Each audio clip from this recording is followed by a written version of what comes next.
Kamusta po? Malakas daw manalangin ang taga Cavite dahil hindi pumasok si Opong. Na? Sino yung nanalangin sa amen? Ang lakas-lakas, no? Walang natangay na bahay. Nako. Pero hindi naman natin pinapunta sa iba, no? Nanalangin lang naman tayong huwag magunaw, no? Oo, ayan. Welcome galing sa ibang bansa si Brother Brother Jun. Welcome back. Sana all pabalik-balik lang. Si Elder Vietnam. Last week lang din ako Vietnam. Isang linggo pa. Sana all. Gusto niyo rin bang ibang bansa? Tara na, lipad na tayo. Pag ganito ba naman ang kaguluhan sa Pilipinas, gusto na natin mga ibang bansa. Kaya pa ba? Kaya pa ba yung mga napapanood natin? Kamusta po? Napapagod pa kayo sa mga pinapanood natin sa balita? Billion, trillions, and lahat ay kinukurakot. Apektado po ba ang lahat? Ha? Sabi nila, bahala sila. Di ba? I was reminded by my students. Bumaba sila kasi nag-cancel kami noong Friday. Bumaba yung isang section kong mga matatalino. Pumunta sila sa akin sa guidance and then they were expressing their yung galit, yung rage. Gusto nila sumama sa rally, no? And then sabi ko, bakit naman kayo magra-rally? Sabi na, kasi sir, nakakainis. Bakit ka naman nainis? Kasi sir, nagbabayad kami ng tax. Yan eh. Sabi na sabi, ako naman pang-asar. Sabi, nagbayad ka ng tax? Oo sir, bawat pagbili namin ng mga produkto at lahat ng binibili namin ay nagbabayad kami ng tax. Very good. Sabi ko, anong klaseng tax? Pang-asar lang talaga ako. Nag-anuhan sila. Sabi ko, at the end of our conversation, meron silang nakita ko sa kanilang mga puso yung pakikialam nila doon sa gobyerno. Ibig sabihin, the young generation of today ay hindi sila natutulog lang. They are not passive. So ako'y natutuwa sa kanila. Sabi ko, yes, ang klase na inyong yung expanded VAT ninyo, yung bawat pagbili ninyo ng produkto, yes, tama po yun. Okay lang po yan. Pero saan ba kayo nagagalit? Sabi nila, galit na galit kami doon kay Diskaya. Nag-name drop talaga sila. Bakit kay Diskaya kayo nagagalit? Sabi niya, kasi sir, ang nanay ko, sabi ng isang bata, ang nanay ko sir, nagninegosyo. Nag-business yung nanay ko sir. Pero hindi kami ganun kasakim na para papasikat-sikat pa daw. Di ko naman alam yung story nila. Pasikat-sikat pa daw kaya mayaman daw sila. Sabi ko, balikan muna natin. Ang mama mo ay businessman. Ano nga po ba ang purpose pag nag-business ka? Para ka? O di balikan mo sila Diskaya. Malaki lang talaga ang kita nila. Pero pag kukomputin mo itong mga Diskaya na ito, mga kontraktor na ito, ilan lang ang kita nila? Malaki lang tingnan kasi it has something to do with the percent. Example, 5%. Malaki na yun sa billion na Elder. Pag 5% of 1 billion, ang laki na din nun. Di ba? O 1% na lang. Dahil sa marami siyang mga tauhan pa na sinasahodan. Sabi ko sa kanila, uupo muna kayo. Let's try kung saan ang inyong galit. Sa Diskaya ba? O sa mga tao na kasabwat ni Diskaya? So nag-isip naman sila. Doon nag-iisip. Madali magalit ang young generation because mas mabilis silang magturo doon sa obvious na nagkasala pero hindi nakita yung tunay na may kasalanan. Kaya doon ako nagpasok ng education. So sabi ko, bakit kayo galit sa mga Diskaya at mga kontraktor na ito pero ang nagbibigay sa kanila ng budget ay kung sino-sino? Ang nakaalam ng budget na ito. Subukan niyong kalampagin ang congressman niyo. Subukan niyong kalampagin yung mga konektado doon sa mga budget na ito. Doon kayo magsimulang magalit. Hindi ko kayo mapigilan sa galit ninyo. Hindi ko rin naman sasabihin na huwag kayong magalit dahil apektado kayo. Apektado tayong lahat.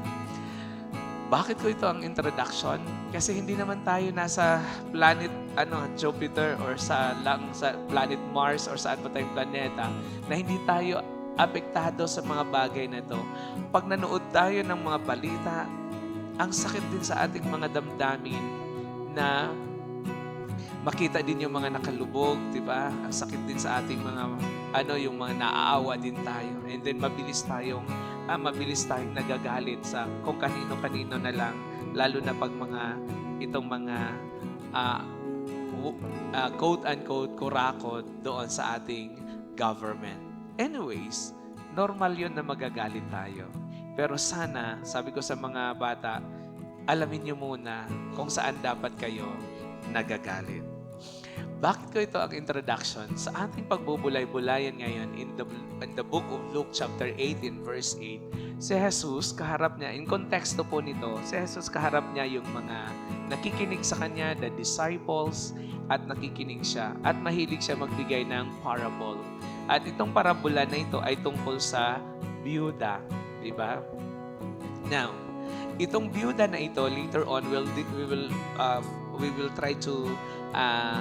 try to understand yung perspective ng isang biyuda in the context of reform, no, lalo na sa katuruan ng Calvinism, yung tulip. Alam niyo yung tulip? T is total depravity, ganap na makasalanan. Yung U ay unconditional election. Ang L, limited atonement. Ang I, irresistible grace. And P is perseverance of the saints. So, yun po yung ating pananaw. Kaya mamaya, wala munang matulog kasi laliman natin yung ating pag-aaral sa mga doktrina na kailangan natin maunawaan para ma-ignite ng ating pananampalataya. Hindi tayo nanampalataya sa wala-wala lang.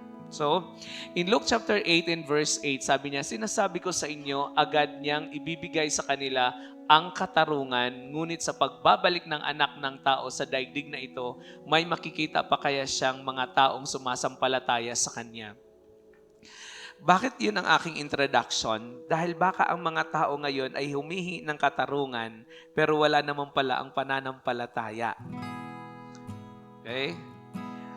Baka sa Kristiyano, no? Reklamo tayo ng reklamo, pero pagbalik pala ni Jesus, hindi ka pala niya natatagpuan na may pananampalataya. Ang galit, apart from the faith, or ang galit na walang pananampalataya, yan ay galit. That's rage. Talagang galit yan na wala kang pakundangan. Kung kaya, batas ang dapat mong kaharapin. Pero yung mga mananampalataya, hindi naman sinasabing huwag kayong magalit. You are asking for justice, pero bantayan ninyo. Baka pagbalik ng Diyos, nagagalit tayo sa katarungan, nagagalit na kamta natin katarungan, pero tayo pala ay wala din sa katarungan dahil yung pananampalataya natin ay wala din naman. Kaya yun ang tanong ni Jesus. Ang parabulang ito ay tungkol sa biyuda at ang hukom. Ang biyuda ay hindi nagsasawa at hindi humihinto sa kanyang kahilingan sa hukom. Ang hukom naman dito ay walang takot sa Diyos at walang iginagalang na tao. Ngunit sa huli, binigay ang katarungan na hinihingi ng biyuda hindi dahil makatarungan ito, kundi dahil ayaw lang niya magampala at ayaw lang niya mainis. So, ibig sabihin noon, ibinigay sa pilitan. Sino dito magkakapatid na humihingi yung kapatid, binigyan lang niya out of kasi nakukulitan. Ito na, di ba? Normal yan sa mga magkakapatid. Lalo na yung kapatid na makulit, nanghihingi. Ito na, kulit-kulit Parang ganon. So, dito, dahil itong biyuda na ito ay laging persistent, no? Porsigido, laging nagpupursige, pupunta, balik-balik siya doon sa judge hanggang nakukulitan tong hukom na ito at nakukulitan at ayaw niya na mainis, ipinagkaloob niya yung hinihingi ng biyuda. Tayo ay magbubulay-bulay sa salita ng Diyos at ano ang mensahe niya para sa atin. Una, upang ipapaalala sa atin na manalangin at huwag mawala ng pag-asa. Yes, sa mundong ito, ang dami-daming korupsyon. Sa bansang ito, ang daming korupsyon. Nepal, anong ginawa sa kanilang ministro? Diba? Ang dami nilang mga ganon. Marami ng bansa na ganon na lang ang kanilang sitwasyon. No? Sa ating buhay din dito sa Pilipinas, kung hindi ba naman korupsyon, sunod-sunod ang typhoon. Diba? Bagyo na naman. Sa mga estudyante, tuwang-tuwa, walang pasok. Nagtatanong na nga, may nag-message na agad sa akin kagabi. Palabas na si Ubong, Sir, may pasok. Kalalabas lang ng bagyo, nagtanong na agad, bukas pa nga ni. Diba? So, una, sa ating reflection ay, sa tekstong ito, in verse 1 to 5, ipinapaalala sa atin na manalangin at huwag mawala ng pag-asa. Marami tayong mga pinapanalangin minsan, o madalas di natin alam kung ibibigay pa ba o hindi na. Ang biyudang ito ay vulnerable, powerless o laging pumupunta sa hukom na walang takot at walang galang sa tao. Bakit lahat ba naman ng character biyuda pa? Dahil sa panahon noon, ang biyuda talaga, sorry to say, pag biyuda, love talaga ni Lord yan. Yung mga biyudang yung mga biyudang ang Diyos ang natagpuan. Iba naman yung mga biyuda na walang ang asawa, iba naman ang inaasawa, nakalimutan naman ang Diyos. Diba? So saka naman na biyuda, saka naman ang puno ng lipstick at naging entertainer doon sa kanto. Diba? Iba yon. Yung biyuda in the context ng Diyos, ng Bible dito, yung biyudang ito ay powerless, vulnerable, mahina, at wala siyang ibang inaasahan kundi ang Diyos lamang. Okay? Yun yung mga biyuda na ginawang halimbawa ni Lord sa sample niya sa parable or ginawa niyang character doon sa kanyang parable. At ang kanyang pagpupursige o pagiging masinop ay nakakakuha ng pansin sa hukom na ito. Tandaan niyo po, ang hukom na ito ay walang takot sa Diyos at walang galang sa tao. Nakakatakot na. Di ba kayo matatakot na mga ganun? Lapit ka sa judge na to. Itong judge na to ay talagang napakahigpit. No? Sa school, di ko alam ang mga bata ayaw pumasok sa guidance. Di ba? Sino man di ba Pauline? Takot na takot kayo sa guidance, no? Pag sinasabing, si Sir Arman, lahat tahimik. Di naman ako si Hukom. Di naman ako ganun ng Hukom, no? Sana hindi ako ganun, no? Pero takot na takot talaga mga bata sa guidance, no? Yung mga mababait, takot sa guidance. Pero yung mga pasaway, tambayan nila yung guidance. Maraming sila doon nagtatambay sa guidance. Sabi ko, ma'am, pwede po bang dalawahin na po yung aircon ko or kailangan ko ng split na aircon? Palakasan kasi araw-araw po ako dito ay ang dami ko pong tambay. Kasi ginawa ko po talagang tambayan ng mga pasaway. Kaysa magtambay sila sa classroom, di magsuntukan o magtambay kayo sa aircon, di tulog maya-maya. Di ba? Sarap. Tapos ako naman ang pinapagalitan ng mga guro. Pinahayaan mo lang yung mga bata dito magtambay, sabi ng mga guro. Kaysa hayaan ko sa inyo, di minumura nyo yan, di nasuntok kayo ng estudyante. Kaysa dito sa guidance, di tulog, pagbalik nyo, uwian na. Bagsak yan, di bagsak mo. Konsekwensya, nagpa-aircon siya Di ba? Ganun lang yun.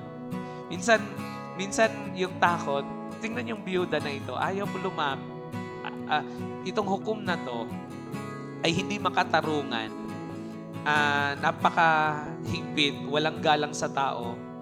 Yun ay isang pagsubok na yun sa isang biyuda. No? Lalapit ka pa kaya? Iyon ko sa mga pamangkin ko, minsan hindi nila lalapit sa akin pag nanghingi. Hihingi ka, di ka naman ng oras ng manghingi. Pag aalis, saka ka manghingi. Ganun. Diba? Higpit. So, itong biyudang ito, yung pagsubok niya sa tao na walang takot sa Diyos at hukom na walang galang sa tao. Pero tingnan niyo ang biyudang ito, hindi sumusuko. Kung ang pagpupursige ng biyudang ito ay nakakatawag pansin ng hukom na walang takot sa Diyos, mas dinggin higit ang panalangin ng mga mananampalataya. Kanino? Sa mapagmahal, mahabagin, makapangyarihan, mapagpatawad, at makatarungang Diyos. Kinumpara ang hukom na ito, so si Jesus to nagsalita, kinumpara niya yung klaseng hukom na ito at yung klaseng Diyos na pwedeng lapitan o pinaniwalaan ng biyuda. Sabi niya, ano sabi niya? Ang sabi niya, humingi kayo at kayo'y bibigyan. Humanap kayo at kayo'y makakatagpo. Kumato kayo at kayo'y pagbubuksan. Matthew 7, chapter 7, verse 7. Ibig sabihin, itong biyuda na ito, itong balon na ito, ay walang ibang inaasahan kundi ang Diyos. Wala siyang choice kundi kailangan niyang lumapit sa hukom na ito, lumapit sa bastos na hukom na to, walang puso na hukom na ito, pero yung kanyang pagpupursige, kaysa makulitan si judge, kaysa makulitan itong hukom na to, pinagbibigyan yung kanyang gusto. Ang tanong kasi ni Jesus doon, ang sabi niya, anong sabi niya? Ano ang sabi ang sabi ng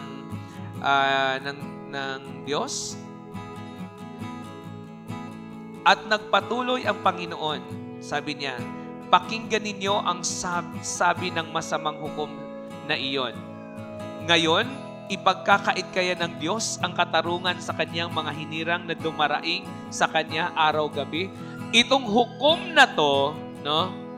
Itong hukom na to, unrighteous, itong hukom na to na bastos, itong hukom na to na napaka-stricto, itong hukom na to na walang galang, ay pinagbigyan ang kahilingan ng biyudang ito, how much more kaya ang Diyos na makatarungan, ang Diyos na makapangyarihan.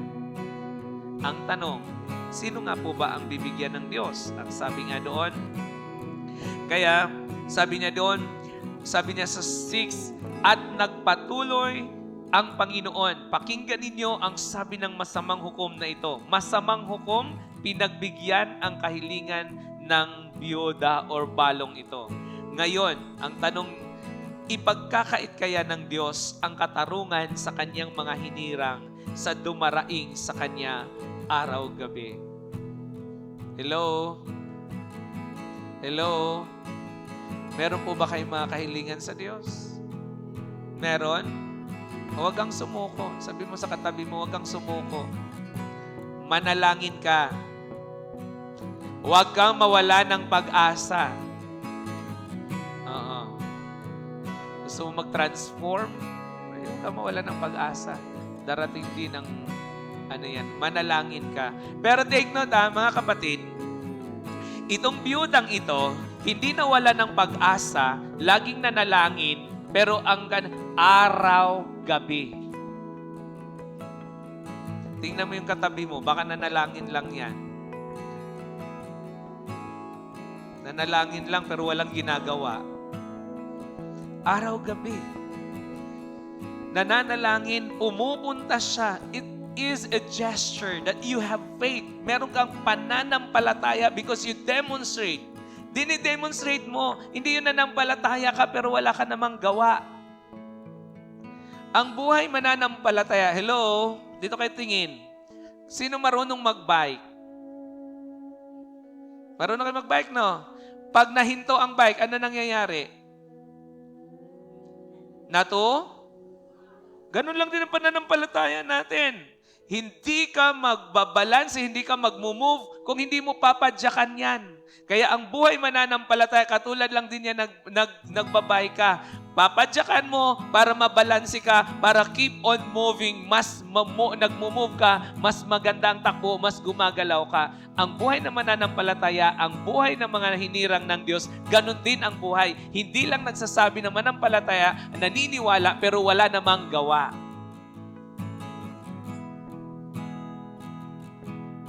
Kaya natutumba. Bakit natutumba ang mga hinirang? Di na marunong manalangin.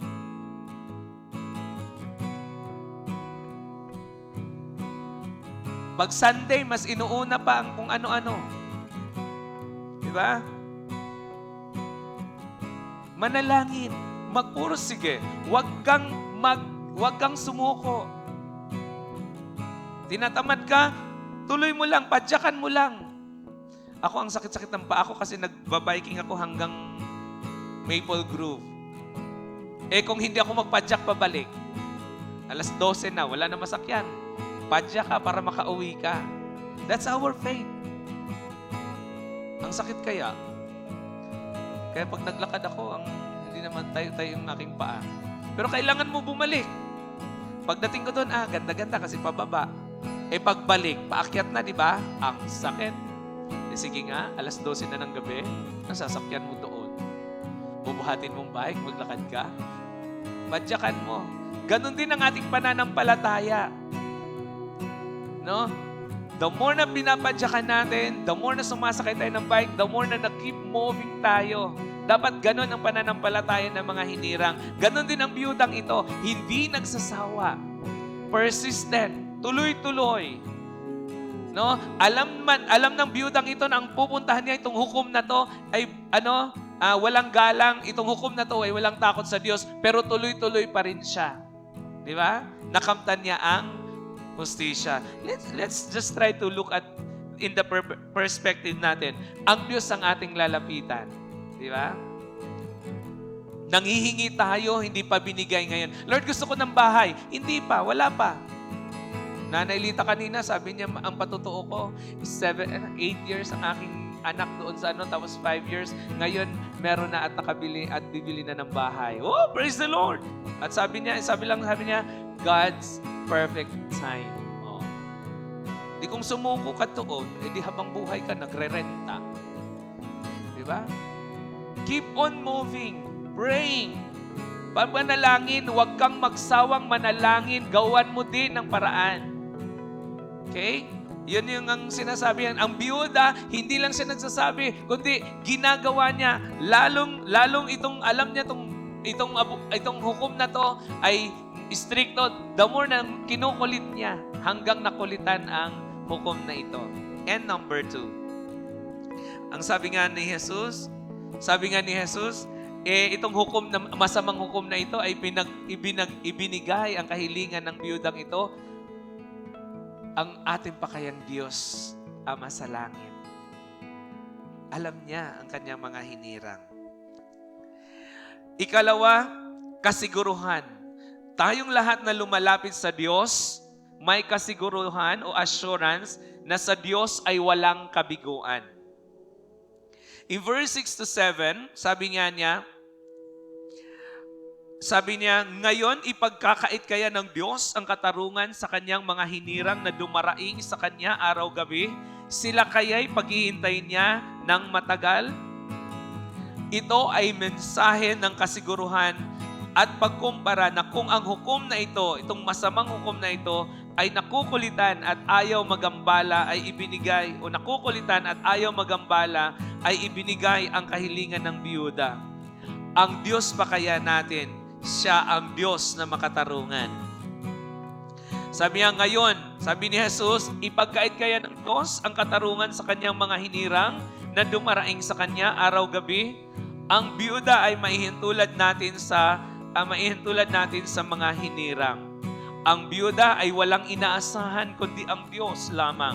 Sa kanyang katayuan, siya ay isang powerless, vulnerable o mahina. Wala siyang dalampanan kundi ang Diyos lamang. Ang tanong, sino nga ba ang hinirang ng Diyos? Tingnan mo nga ang katabi mo kung hinirang ng Diyos yan.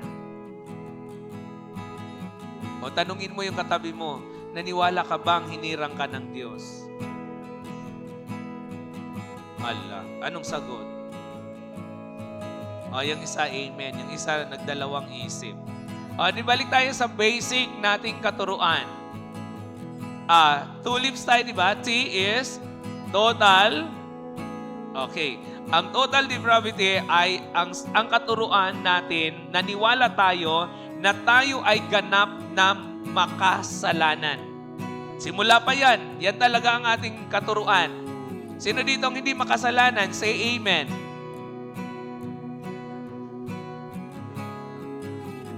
Sino dito ang hindi nagkakasala? Say amen. Allah. Yung hindi makasalanan? My God. Sinasabi ko sa inyo, hindi natutulib.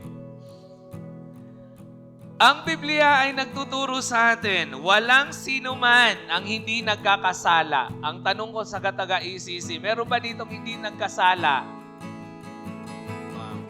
Diyos niyo, kala ko ako'y bababa na dito. Dahil tayo ay nagkakasala, may offer din ang Diyos. Yung tinatawag niyang unconditional election o walang kondisyong paghirang. Okay? Tayo ay nagkakasala lahat dahil yan sa ating original o paniniwala natin na ito yung original sin or yung kasalanan ni Adan ay namana natin yan. So walang sino man ang hindi nagkakasala. Kahit nga bata pa eh. Hindi mo tinuturuan, madamot yan. Di ba? Kasi gusto niya yan. In nature niya yan. Now, meron din siyang unconditional election. Ito ay simpleng kahulugan nito ay ang Diyos ay pumipili sa ilang tao upang pagkalooban niya ng buhay na walang hanggan, na walang hinanap na kabutihan sa kanila bilang kondisyon o batayan upang ibigin niya sila at iligtas. An unconditional election ay merong pinili ang Diyos, hindi dahil siya ay mabait, hindi siya ay maganda, kundi ito yung katangian na ang Diyos ang namili. Walang kondisyon yon. So lahat tayo ay nagkasala, pero ang Diyos ay meron din siyang unconditional election. Now, para naman sa mga tao, yung limited atonement o limitadong pinaglalaanan ng pagtubos, ito po yung mga hinirang. Okay? Ganito, dito kayo tumingin. Tayo naniniwala na ang lahat ay nagkakasala. Sino ngayon ang maliligtas? Meron, wala? Lahat nagkakasala at ang lahat ay mamamatay. Meron po bang maliligtas? In the original, the total depravity, wala. Wala po. Diyos mio. Ano ngayon ang solusyon ni Lord? The unconditional election. Namili ang Diyos. Namili ang Diyos. Walang sino man. Alam naman niya nagkasala lahat, pero namili siya. Unconditional election. Sa pamagitan nino? Ng kanyang anak. Alam niyo mga kapatid, walang makakarating sa kaluwalhatian ng Diyos dahil lahat nagkakasala. Only by His grace nagkaroon tayo ng kaligtasan sa pamagitan ni Jesus. Ang tanong, sino ang maliligtas? Ano po? Balik tayo sa basic. Sino ang maliligtas? Ang nanampalataya kay Jesus bilang Panginoon at tagapagligtas. John 3:16. For those, ano sabi niya? For God so loved the world, He gave His only begotten Son, and whosoever, amen, whosoever, conditional, unconditional.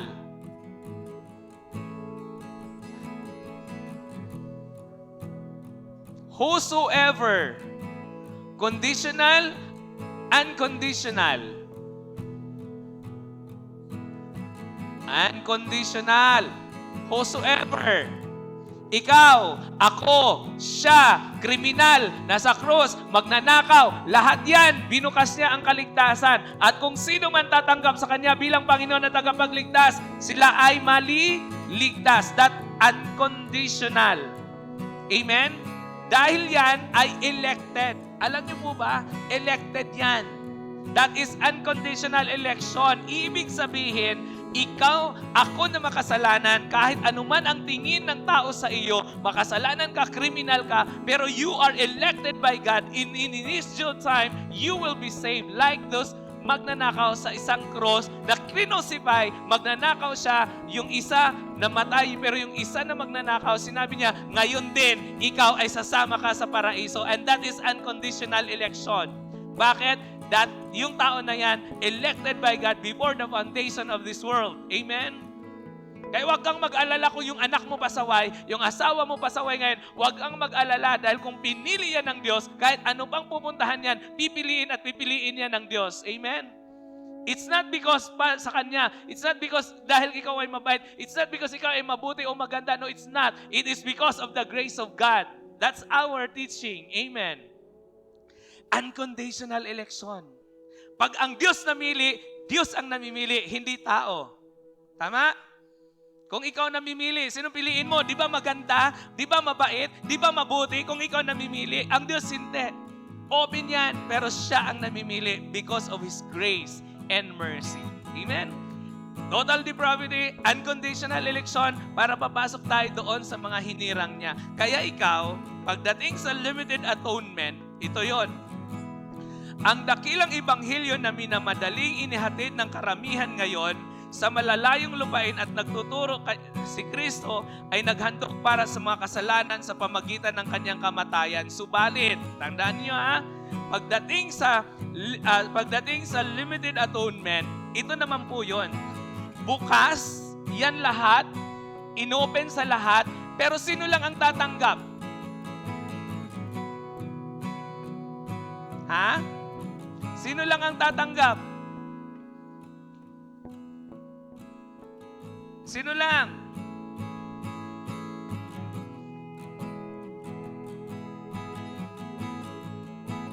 Yung sumasampalataya. Sabi niya dito, ang sabi niya dito, sinabi ng Biblia na inialay ni Kristo ang kanyang buhay para sa mga tupa at para sa kanila lamang. John 10:11. Ang handog na pantubos o the atonement ni Kristo ay limitado sa mga hinirang ng Diyos. Ganda? Elected. Ibig sabihin, yung kanyang atonement, yung kanyang paghandog doon sa mga tao na kanyang pinili, kanyang hinirang. Ang tanong ko dito sa Emmanuel Christian Church, naniwala ka ba na hinirang ka ng Diyos? O edi sa iyo ang atonement? Sa iyo ang atonement. Ang handog na pantubos, atonement ni Kristo ay limitado sa mga hinirang ng Diyos. Ang bawat anak ng bawat tupa ni Kristo ay binayaran. Ang mga kasalanan na iyon at ang tanging ang mga iyon lamang ang binayaran. Iyon lamang ang Ebanghelyo sapagkat iyon lamang ang Biblia. That's the limited atonement. Yung kanyang pagkamatay, ang kanyang dugo ay para doon sa kanyang mga hinirang. And if you believe na ikaw ay hinirang at pinili ng Diyos, ano sasabihin mo? You are elected by God. You are saved by God. It's not because of who you are, it is because of God's grace. Amen? Now, ito naman yon, irresistible grace. Hindi mo matatanggihang biyaya.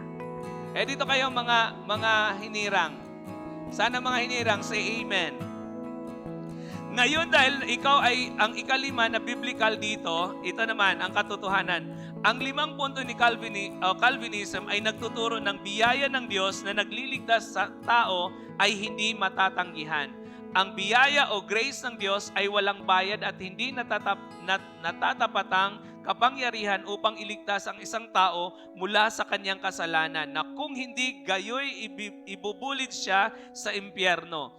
Biyaya ang naghatid sa kanya sa langit na kung tutuusin ay nararapat siya sa impyerno. Ito yung hindi mo matatanggihan kasi nga ikaw po ay pinili. Hindi mo siya matatanggihan. Kaya dito kayo, alam nyo nung ako ay naunawaan ko ang tulip, ako po kasi ay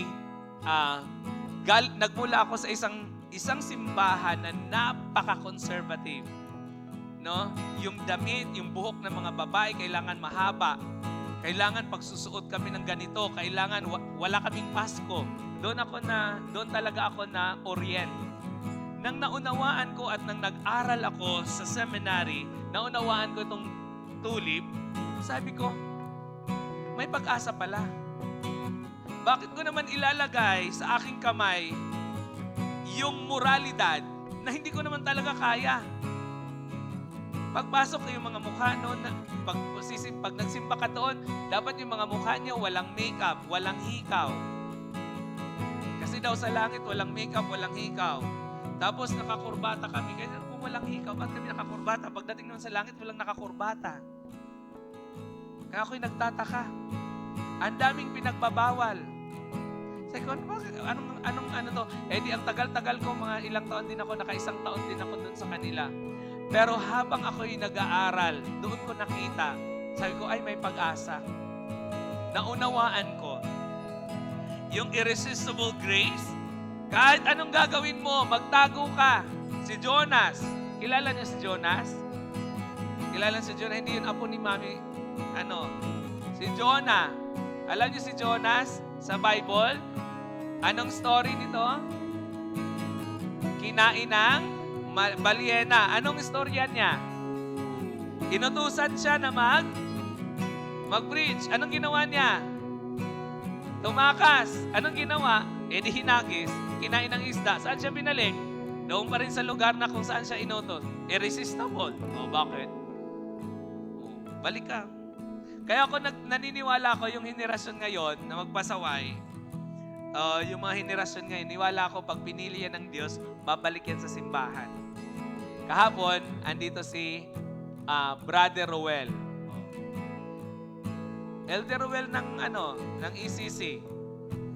Dumaan sila dito kahapon, tapos bumalik, pumunta dito at lumuhod. Sabi niya, ito yung pinapanalangin kong simbahan. Umiyak siya dito at lumuhod. Sabi ko, that's irresistible grace. Ang layo-layo ng kanilang pinuntahan. Nag-new heaven and new earth. May new kingdom. Kung saan-saan pa mga kingdom nila. Di babalik ka pa rin sa Diyos. Pag ikaw tagay piliin, di babalik ka. Ako, lumayas ako ng Bohol. Punta ako ng Quezon City. Ayoko magtrabaho sa simbahan. Saan ako dinala? Seminaryo. Kala ko ba dadalhin ako sa Japan? Hindi. Seminaryo ka dalhin.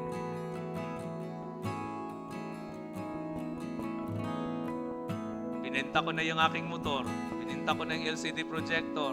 Inayos ko na yung bahay. Papunta na ng Cyprus. Yung pala, Cyprus Street, Country Meadow. Irresistible grace. Kahit anong gagawin mo, boy. Pag ikaw'y pinili, liko-liko man yung daan mo, balik ka pa rin. Sa Kanya ka pa rin. Huwag mo na patagalin. Baka nung paliko-liko daan, nasagasaan ka. Imbis na maglingkod ka, wala na.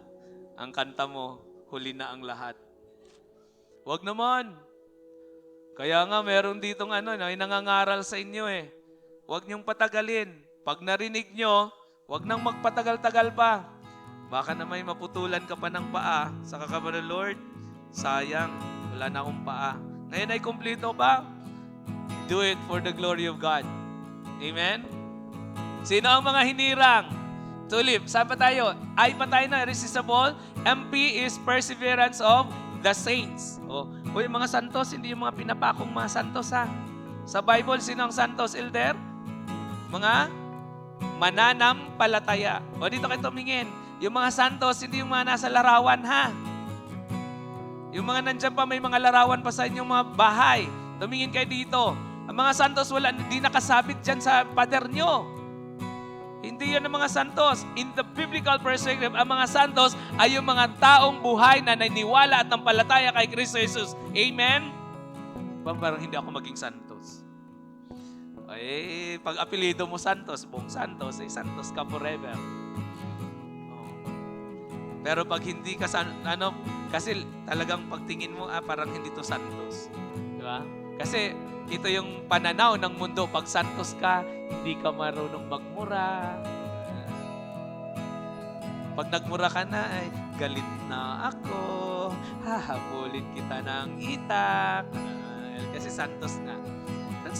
Hindi yan mga sinasabit ng mga santos yan. Sa Bible, ang mga santos ay yung mga buhay na mananampalataya na gumagawa ng mga bagay na ikakaluwalhati ng ating Panginoon. Ang tanong, sino nga po ba ang mga hinirang? Romans chapter 8 verse 33. Sino ang makakapagharap ng paratang laban sa mga hinirang ng Diyos? Gayong ang Diyos ang nagpapawalang sala sa kanila. Sino ang mga hinirang? Hello? Sino ang mga hinirang? Yung mga pinawalang sala ng Diyos. Sino yung sa ACC? Ay, dalawa lang yung nag-amen. Sino ang pinawalang sala ng Diyos sa ACC? Praise the Lord! Ito marami. Ganon. Naniwala ako nga tuwang, alam niyo ba't ako tumagal sa pananampalataya? Dahil yun lang talaga hinawakan ko. Yung pinawalang sala ng Diyos, yun ang kanyang mga hinirang. Colossus chapter 3 verse 12. Kaya nga, pakibasa nga lahat, kaya nga, dahil kayo'y hinirang ng Diyos, minamahal niya at pinili para sa Kanya, dapat kayong maging mahabagin, mabait, mapagpakumbaba, mahinahon, at mapagtiis. Yung pala santos pala. Diba? Sino ba yung mga hinirang? Ayon kay Pedro. Basahin natin kay Pedro. Ngunit kayo ay isang lahing pinili, mga maharlikang pari, isang bansang hinirang, bayang pag-aari ng Diyos, pinili upang magpahayag ng mga kahanga-hangang ginawa niya. Siya ang tumawag sa inyo mula sa kadiliman patungo sa kanyang kahanga-hangang kaliwanagan. Sino dito ang may liwanag na sa buhay? Say amen. Maliwanag na ba sa maliwanag pa ba sa Meralco ang inyong mga pananampalataya? Kanino ba kayo nanampalataya? Sa mga santos? Delikado tayo doon. Kamangha-mangha, galing sa kadiliman, patungo sa kahangahangang kaliwanagan. Efeso chapter 1 verse 4. Ito napakaganda. Sige nga, basahin natin. Bago pa likhain ang sanlibutan, ay pinili na niya tayo upang maging Kanya sa pamagitan ng ating pakikipag-isa kay Kristo at upang tayo'y maging banal at walang kapintasan sa harap Niya dahil sa pag-ibig ng Diyos. Mga kapatid, dahil sa pag-ibig ng Diyos, hindi ka natagpuan sa barko, hindi mo natagpuan ng salvation sa iba. Natagpuan ka ng Diyos dahil bago palikhain ang mundong ito, ikaw ay pinili Niya. Amen? Kaya saan ako nagpupunta-punta. Pupunta ako ng Japan, punta ako ng Cyprus. Yun pala, country nito. Si Jonah, pupunta-punta kung saan-saan. Kaya huwag kayong mag-alala. Sino may mga problema sa behavior ng inyong mga anak? May mga pasaway bang mga anak? Say amen. Huwag kayong mag-alala. Bago palikhain ng Diyos yung anak mo, meron ng plano dyan. Ang mahalaga, ikaw na ama, ikaw na ina, ang gagawin mo, share the words to them. Share the gospel. Hayaan mo ang Diyos ang mag-transform sa kanila. Hayaan mo ang Diyos ang gagawa para sa buhay nila. Hindi yung bunganga mo araw-araw. Ikaw, bunganga ka ng bunganga. Kaya yung anak mo hindi na nakikinig. Hayaan mo ang Diyos. You read the Bible, you share the Bible, you pray together. Pag hindi, hayaan mo ang Diyos. Dahil sa tamang panahon, sabi nga niya, bago palikhain ng sanlibutan, pinili na niya tayo upang maging Kanya sa pamagitan ng ating pagkikipag-isa kay Kristo. And that is limited atonement. And that is the unconditional election. Amen? Ganda. Ang sarap-sarap yun sa pakiramdam.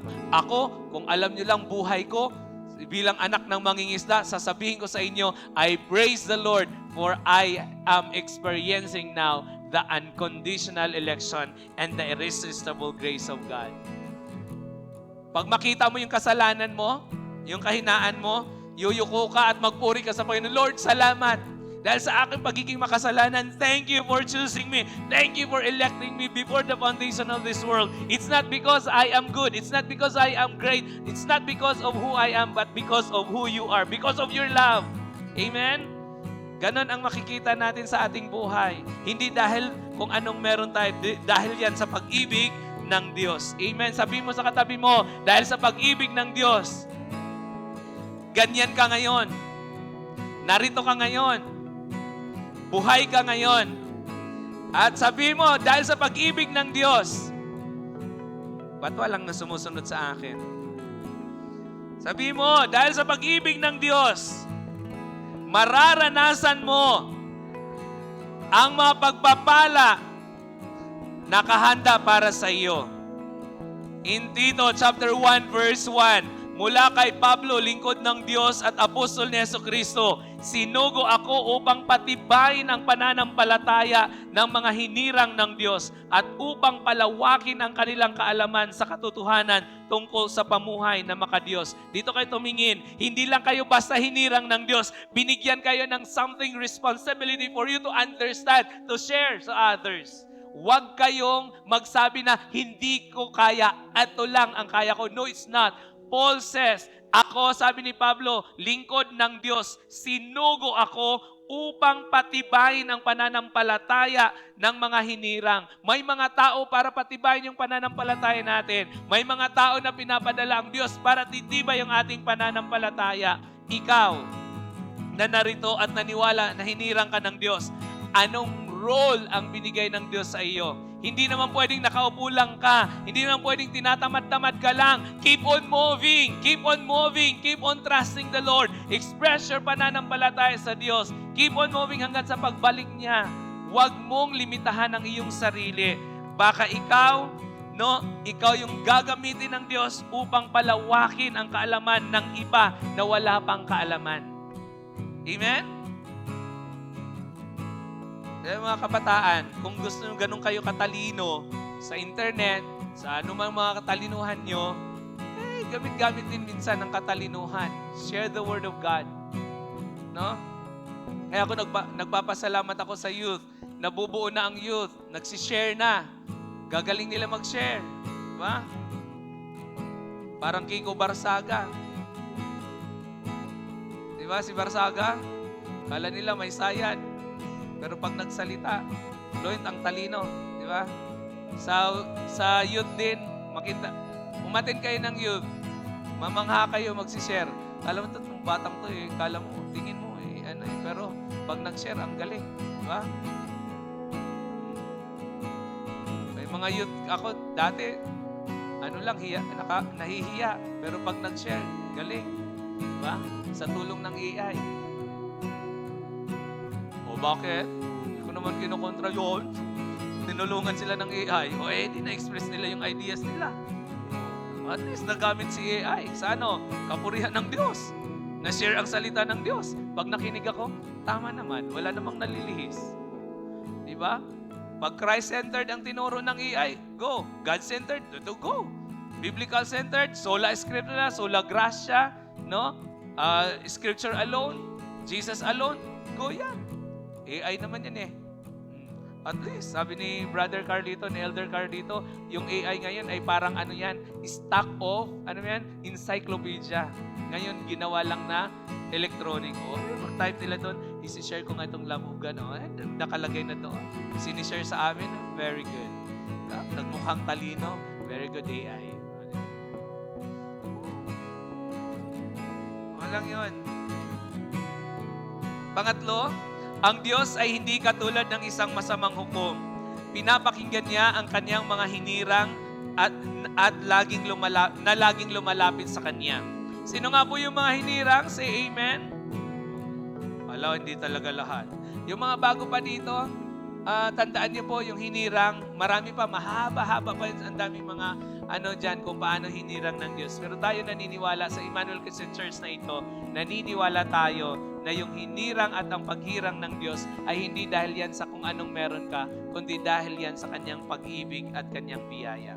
Kung kaya, sa lahat ng mga hinirang na lumalapit sa Kanya, lagi niyong tandaan na ang Diyos ay tapat, siya ay makatarungan at siya ay mahabagin. Amen?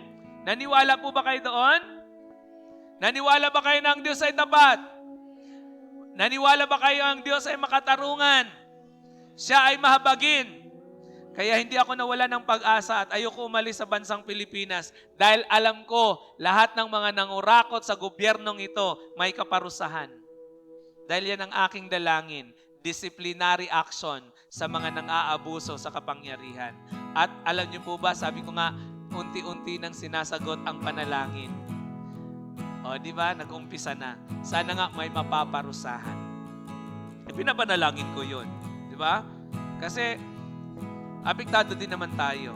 Lalo na kami mga teacher. Di ba si Ma'am Giselle nandito? O, teacher 1. Di ba? Ang tax mo ay mas malaki pa kaysa bonus namin. Ang bonus namin, doon lang sa tax. Bonus na namin, tinatax pa.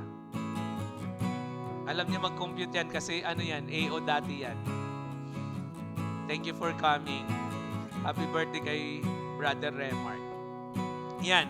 Maaring may pagkaantala, mga kapatid, maaring may pagkaantala ang kasagutan ng ating panalangin pero hindi siya nagkukulang. Amen?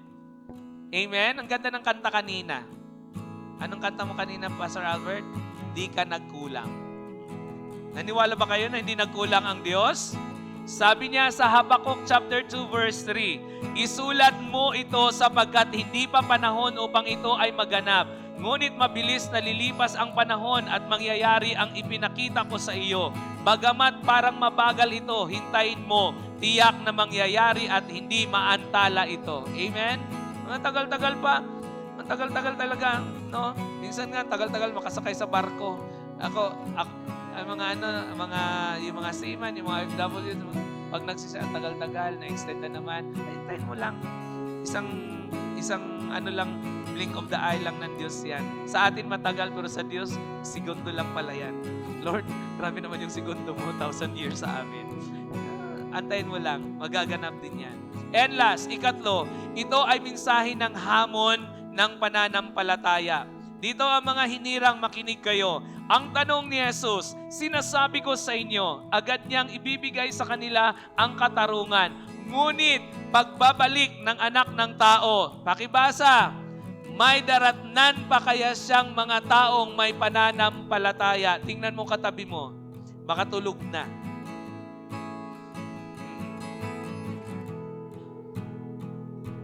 May daratnan pa kaya? Hindi problema ang katapatan ng Diyos. Hindi yan nagbabago. Ang katapatan ng Diyos ay hindi nagbabago. Amen? Hindi problema yan. Ang problema ay ang pananampalataya ng kanyang mga hinirang. Ang problema, marami ang sumasampalataya. Ang tanong, nakikita pa ba kaya ito? Katulad ng isang balo o biyuda na araw-gabi dumadaing at hindi sumusuko. Yun ang challenge. At ang tunay na pananampalataya ay hindi sumusuko kahit may delay, kahit may pagsubok, at kahit tila wala ng sagot, hindi sumusuko.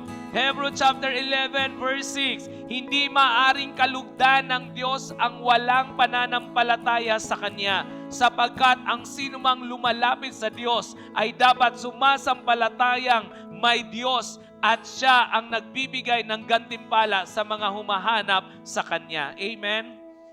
Pwede po bang basahin natin itong malakas at ilagay sa ating mga puso? Go!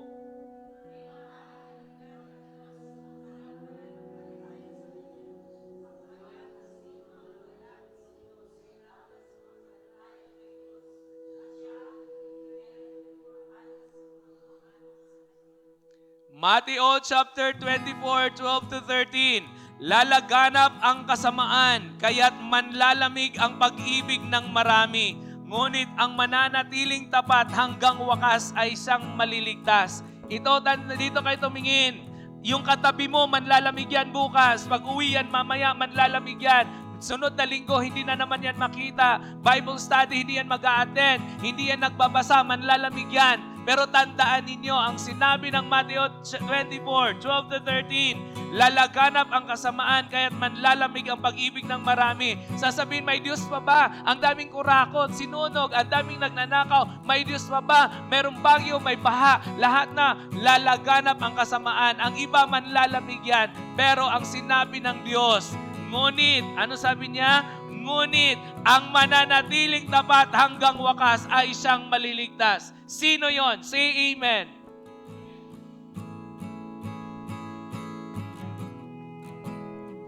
Yan ang hinahanap ng Diyos.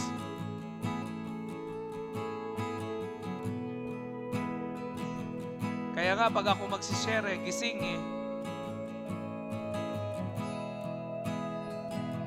yun ano sinasabi ng Bible? Ano gagawin ko?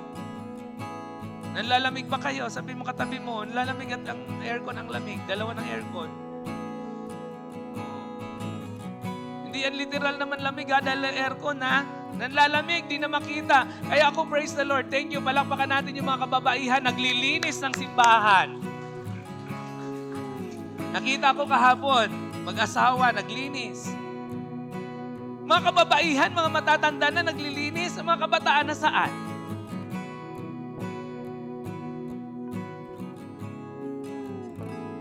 Kailan ba kayo magtitrain? Kabataan, mamatay na kami, matanda na.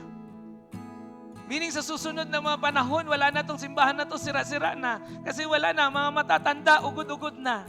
Si Mami Pining, kasama niyo ako, maglilinis ako. Nakakaya naman, 85, 83 years old maglinis sa simbahan.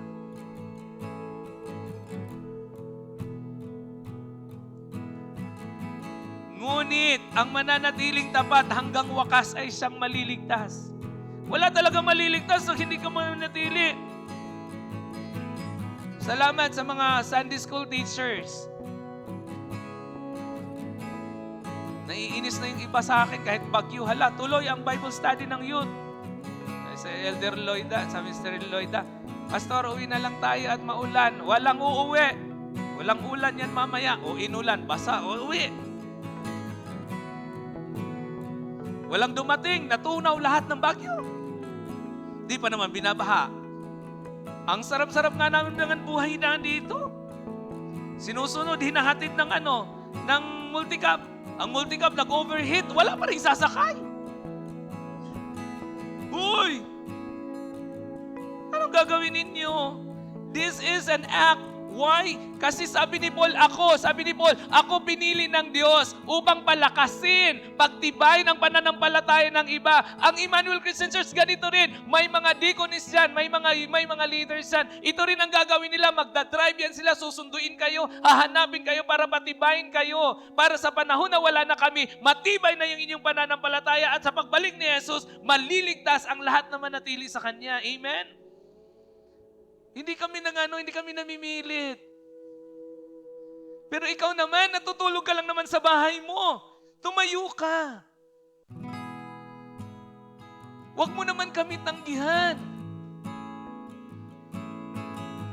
Pag sinasabi na ikaw ay dali, Bible study tayo, go! It's not because for pastor, it's not because for the Sunday school teacher, it's because for you to grow in your faith.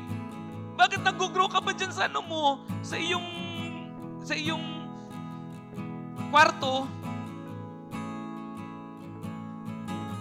Chat pa sa akin mga magulang, Pastor, ang aking anak, nagsisimba siya, pero ugali, parang hindi. Okay, nasa kwarto lang. Ngunit ang mananatiling tapat hanggang wakas ang siyang maliligtas. Matthew chapter 24 verse 12 to 13. Lalaganap ang kasamaan. Sabi mo sa katabi mo, huy, sabi mo sa katabi mo, kapatid, lalaganap ang kasamaan. Huwag kang manlamig. Nanglalamig ka Pagdating sa simbahan, lamig na lamig tayo Pinalagyan kasi 2 aircon